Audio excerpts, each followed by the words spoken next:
Hey everybody, Angry Poncho here, and we are now in the Fire Temple. I'm trying to remember where we're supposed to go first here.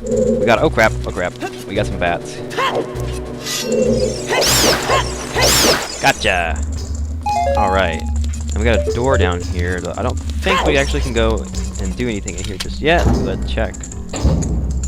Now, I don't know if I ever stated this. I mean, I think I've said it for the Master Quest files, but I'm not doing a practice file for either version of the dungeons. So this is going to be all, not really a blind run, because I have played the game a lot of times prior to this playthrough, but it will be a run that where I haven't played in a long time, so I may forget things. I'll just take that. I believe the first way we want to go is right here, actually. Which is funny, because this room is actually adjacent to the boss room. You can see the door over there. Who's there? Is that you, Poncho? Oh, it really is Poncho. You've grown so big since I last saw you. I want to have a man-to-man talk with you, but now is not the time. Ganondorf is causing trouble on Death Mountain again. He has revived the evil ancient dragon, Volvagia. On top of that, he's going to feed my people to that evil dragon as a warning to other races that might resist him.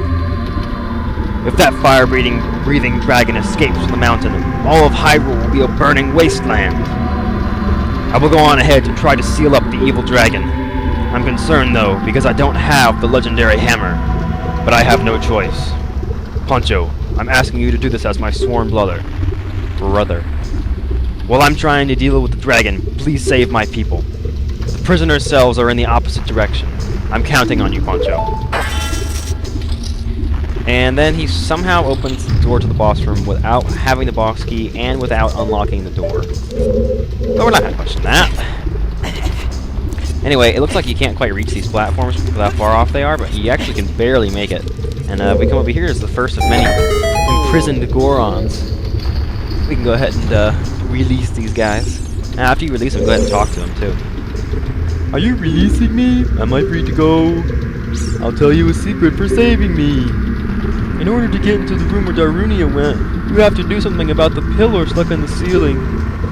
Find a path that leads to a room above the ceiling right away. Well, that's semi-decent advice, but you kind of figured that out on your own just playing through the temple. And thank God we get a small key, because otherwise we wouldn't be able to progress to any more rooms. Now, it looks like we can hookshot over there. I'm not really sure what the point would be. I don't think we have a hookshot that can actually reach that far yet. Oh crap. Yeah, if you miss, just run over here to the platforms near the entrance and you actually can climb back up on these. I don't know, it looks like we could make it over there, but I'm not really sure why we would want to. Let's explore. Maybe it's in Skulltula or something. I need to look that up. I need to look up how many are in this dungeon so I'll know when I've got them all. That's an important piece of information. Let's see. Well, it just looks like there's some refill pots over here. That's strange. Ah, fairies. Let's see. I think I already have a couple. Yeah, we don't need to catch or anything else. I guess those are just there so you can restock. So it doesn't seem like there's anything particularly important to be found there. Let's go ahead and get out of here. Get into the main part of the temple. You don't spend too much time in this little entrance area. But we are going to be coming back here later on to pick up something. Namely the boss key. You saw the chest there when I went to that one room. Anyway, let's see, where's first? Since we're in here. I guess I can go either direction. I'm just gonna go left first. Looks good enough to me, right? Yeah, some of these platforms will like fall into the lava, other ones will fly straight up in the air. Some will go side to side. You just kind of have to try it out and see what happens. A lot of them that sink, it takes them a while to get down to the lava, so you'll probably be fine. You just hop on and see what happens. Let's see what this guy says. Are you releasing me? Am I free to go? Here's a secret for saving me. A wall that you can destroy with the Goron's special crop will sound different than a regular wall if you hit it with your sword. And that's actually a hint for the room across the way back there. And we'll be taking advantage of that pretty soon. I'll demonstrate that little property when we get to it. Anyway, there's another small key. Awesome. This temple is going to have, I think, a bunch of keys in it. I can't remember exactly, but there's quite a few. And you see here we've got Navi telling us about this block. Go ahead and play the, whoops. There it goes. The Song of Time. We can shoot that block onto the floor down here and use it to climb up to where that block previously was, up top there. There's another door to be opened, I guess. I was going to say explore, but you don't really explore a door, you explore the room beyond the door. And now we're in here. Oh great, we got these guys. Now the thing with the Goron sword is that you can't use your shield while you have it on. You can use it while you have it equipped, as long as you have it put away in the sheath. And incidentally, it's kind of weird that like the sheath looks exactly the same no matter which sword you use, despite the fact that the Goron sword is much, much larger. Anyway, once we get over here, we're just going to smash the hell out of this like. Those guys, we've encountered those before, haven't we? Yeah, they eat your shield or your tunic, or both if you've got both new ones equipped. And here's our first full solo. But yeah, the great thing about the Vigoron sword is that the, let's see if I can just jump into this. There we go. Is that the Vigoron sword can kill a like in one hit, and that's wonderful. Because those guys are a real pain in the ass. They don't tend to do a lot of damage to you, but my god, they're so annoying. Alright, now I'm getting... Oh, look, that guy. I'm not even sure if it's a good idea to stop the fight there, guys. Well, I want to just keep going. Anyway, now we're going to run over to the other side of the room here. Ah, there's a bat. Oh, come on, you could have made that.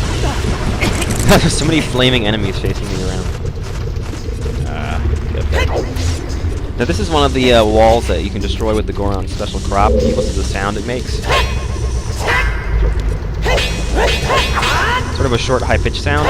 If you hit a normal wall, it sort of sounds like you're hitting a sword against a piece of metal. Here it sounds like you're hitting it against something hollow. And it's because you are. Now, the Goron special crop, this confused me a bit my first time through, because I thought the special crop was like... I don't know, for some reason I thought they were talking about the hammer. The legendary hammer. But no, the Goron special crop, they're talking about the bomb flowers, which, I mean, for us just means you use a bomb. But, I don't know, for some reason that confused me the first time I played through, so no, whenever they say special crop, they mean bombs. Are you releasing me? Am I free to go? I'll tell you a secret for saving me. There are switches in this temple that you have to cut to activate, but you can also use the Goron special crop to do the job. Yep. We've actually seen those before. We encountered them in the ice cavern, I think. There's the silver switches, just you smack them with the sword, they change from like yellow to blue, and it does something in the room. Yeah, you can activate those by putting a bomb next to them, and then the bomb goes off. It will hit the switch in the same way that your sword would have. And so, the advantage to that is that we can now activate those switches with sort of a time delay.